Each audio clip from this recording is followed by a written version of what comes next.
Welcome back. In this video, I want to run through the entire syllabus of this course. We're not going to talk about things in much detail, but I do want to introduce you to everything we're going to talk about. And there's quite a bit, as you can see. This is a very long course, lots of material, very comprehensive. To start off, we do our course basics, which is where you are right now. It's definitely the least substantial unit in this entire course. It just covers things about the syllabus and how the course works and gives you some advice. And then we really get going with Introduction to Front-End. So we talk about what front-end development is, what back-end development is, how they're different, what HTML is, what CSS is, what JavaScript is. But you still don't write a whole lot of code until this unit when we actually talk about HTML. So there are two units on HTML, Introduction and Intermediate HTML. And then once you finish that, we move on to CSS, which is how we can make things look nice. We add some style in. So that's where the projects start to get a little more exciting. Have you make an image gallery for a photography portfolio site, and we also have you make a blog site. So 2 units on CSS, Intro and Advanced. We talk about things like typography, fonts, including custom fonts, using Google Fonts, forms, validations, lots of topics. Then we talk about Bootstrap, which is a CSS and JavaScript framework that helps you make nice looking websites really quickly and easily. And in that unit, we make a few projects, including a portfolio site and a startup landing page, or a home page for a startup. Then we hit JavaScript, and that's where things, in my opinion at least, start to get really interesting and exciting. We start talking about our first real programming language, JavaScript. So we start with the basics, and there's a lot to talk about with JavaScript, so you can see it pretty much takes up from here down to the end. Everything involves JavaScript, and to be fair, everything involves HTML and CSS as well, but JavaScript becomes the focus. That's how we start making robust web applications, not just simple websites. And I'll expand on that difference in the next unit. But let's keep moving. So JavaScript basics, then we talk about something called control flow, which is how we add basic logic into our applications with JavaScript. And then something called functions, JavaScript arrays and objects, 2 different data structures. And then we move on to my favorite topic, which is DOM manipulation, which is how we actually interact with HTML and CSS using JavaScript. So to some of you, that might just be a bunch of random words you've never heard in your life, or that you can't really make sense of. Basically, it's how we start making things exciting. When I click on a page, something happens. We can start changing colors, animating things, moving things across the screen. It's very visual and fun. Then we have another unit on DOM events, which is some other DOM manipulation that we can focus on. And then we have a color game project, which is a substantial and pretty complex game that we make together. It's an entire unit. It's 8 or 9 videos creating this game. So it's a pretty legit project.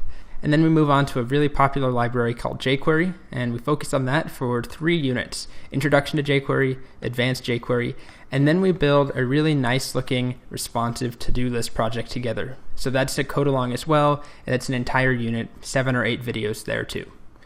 And then we have a big switch. So everything up until this point, excluding the first course basics unit, talks about front-end web development, which we talk about what that means and what the difference is, front-end and back-end, full stack, all that stuff in the next unit. But I'll just point out, this is all front-end. This is all back-end. So right here, there's a big line where things shift. So we move to back-end, and we start by talking about the very basics, just like we did up here for front-end. So what is the back-end? What are the different things that are involved? We talk about some diagrams, we draw some things out, and I show you some examples of sites and how the back-end is set up on some popular websites. And then we talk about the command line. How do you navigate through the command line or the terminal? What are the different commands you enter? Definitely the most hacker-looking thing that we cover. If you've ever seen like a stereotypical hacker scene in a movie, they're usually typing things into the command line. So we will be talking about that and using that for the rest of the course. Then we talk about Node.js, and this is an introduction to Node.js, and then an introduction to Express, which is a Node framework that we'll be using. Again, I know that's just a bunch of words, but it's a Node framework we'll be using to create our web applications, and we continue with those 2 things for the rest of the course.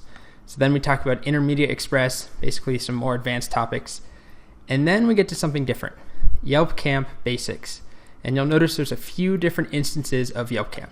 Yelp Camp Basics, Yelp Camp Data Persistence, Yelp Camp Comments, Yelp Camp Adding Auth, and Yelp Camp Cleaning Up. And Yelp Camp definitely starts to sound weird after you repeat it enough times, but what it is is a complex application that we create together, and it's one that we keep revisiting. So rather than one-off small projects where it's really hard to get to something substantial with just one unit or just a few videos, this is a big project that we continually revisit. And don't worry, we have plenty of shorter, smaller projects. I'm a really strong believer that you should start by seeing a small instance of something working, making a small project, and then apply it to something big so that you get both ends of that spectrum. You're not just thrown into the deep end immediately, making a huge project, but you're also not stuck making these tiny toys for your entire course. I want you to have something that you can be proud of and something that is really, really complex by the end of the course. So Yelp Camp is a Yelp-like clone for campground, campsites, and outdoor activities. So you can create campgrounds, have photos, leave comments, all sorts of fun things, log in, authentication, we talk about authorization, and every time we learn a new feature, we go add it into Yelp Camp. So we start there, Yelp Camp Basics, that's the first time we see the app, and we set up the very basic structure. Then we talk about databases, and we talk about MongoDB, which is the particular database that we'll use, and we make a small project there. And then we go back to Yelp Camp and add in MongoDB so that we now have a database connected to Yelp Camp. And then we talk about a really important topic called RESTful routing. This is an architecture, it's a way of planning our applications, a pattern that we follow called REST. And we build a nice looking blog app using RESTful routes and a new CSS and JavaScript framework called Semantic UI, which is similar to Bootstrap, which we learned earlier in the course right here. And the idea there is just to expose you to another technology, another popular framework. Hopefully you start to see some of the similarities and draw some comparisons there.